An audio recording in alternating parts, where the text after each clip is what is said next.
You know that feeling when you check your bank account and technically you have money, but emotionally you still feel absolutely broke? You look at the screen and see $800, maybe $1,000, but deep down there is this quiet, persistent anxiety. You know that one unexpected bill, one sudden car repair, and that money will disappear like it was never even real. So you keep working. You keep telling yourself that next month you will finally get ahead.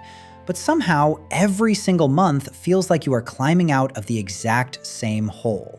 And then you hear people online saying things like, just invest your money, start a business, or make your money work for you.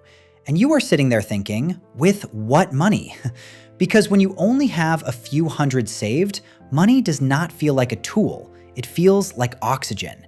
You're not thinking about building wealth or compound interest. You're just thinking about surviving Thursday.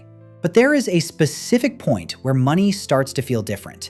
Not because you suddenly become rich, but because $10,000 changes the way you think, the way you move, and the way you handle problems. That number is not magic, but it is powerful.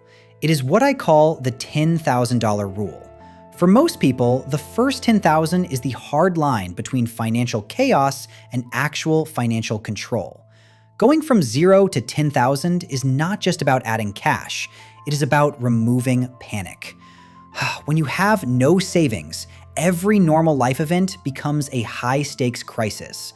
A flat tire becomes high-interest credit card debt. A missed paycheck becomes overdraft fees. A bad job becomes something you have to tolerate because you cannot afford to leave.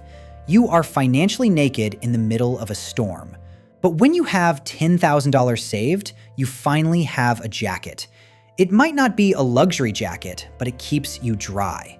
Let's look at a real-world example. Imagine two friends, David and Mark. Both of them earn a normal salary of $4,000 a month. Both have similar rent and living expenses. David saves nothing because he feels his salary is too low. He tells himself he will start saving later, once he gets a raise or finds a better job.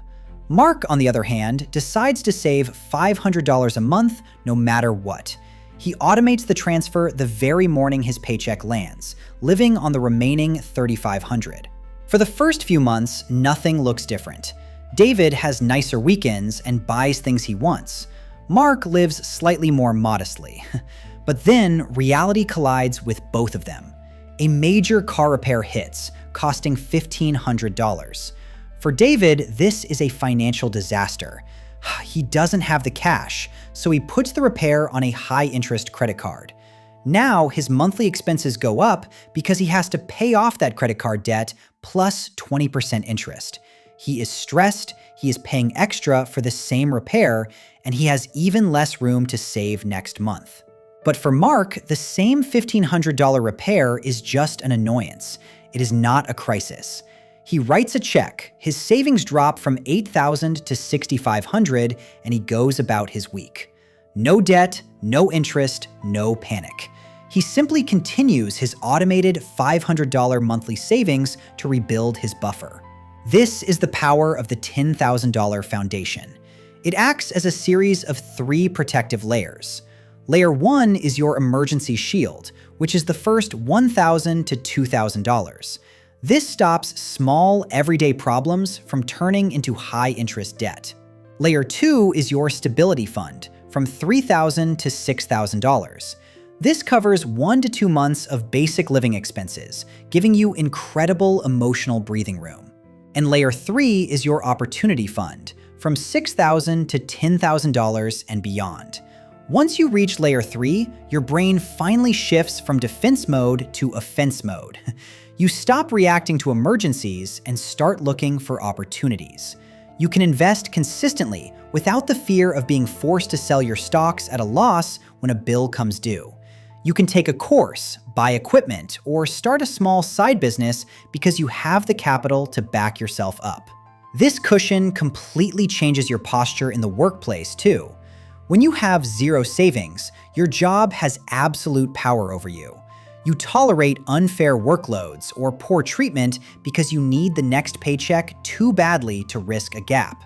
But with $10,000 in cash, you carry yourself with a quiet, calm confidence. Desperation is easy to smell, and employers can smell it. When you are not desperate, you negotiate from a position of strength. You can say no to bad offers, and you can comfortably look for better opportunities because you have a multi-month runway. Reaching $10,000 is not about changing your standard of living. It is about changing your peace of mind. Many people make the mistake of treating 5 figures as a shopping signal. The moment they see $10,000 in their account, they want to upgrade their phone, buy a nicer car, or reward themselves with a vacation. But the first $10,000 is your foundation. You wouldn't build the foundation of a house and then tear half of it down to buy a sofa. Keep that $10,000 boring, stable, and completely protected, and build your growth on top of it. Slow progress is still progress. Saving $500 a month takes 20 months to reach $10,000. If you can only save $250, it takes 40 months. That might feel slow, but the time will pass anyway. You can either reach that future with $10,000 of absolute security, or you can reach it still living one emergency away from panic. The choice is yours. Start today. Automate your savings, separate the accounts so you aren't tempted to spend your buffer, and play offense with your life. Subscribe to Alex Explains Cash Flow, and let's start building the boring foundation that keeps your future secure. I will see you in the next video.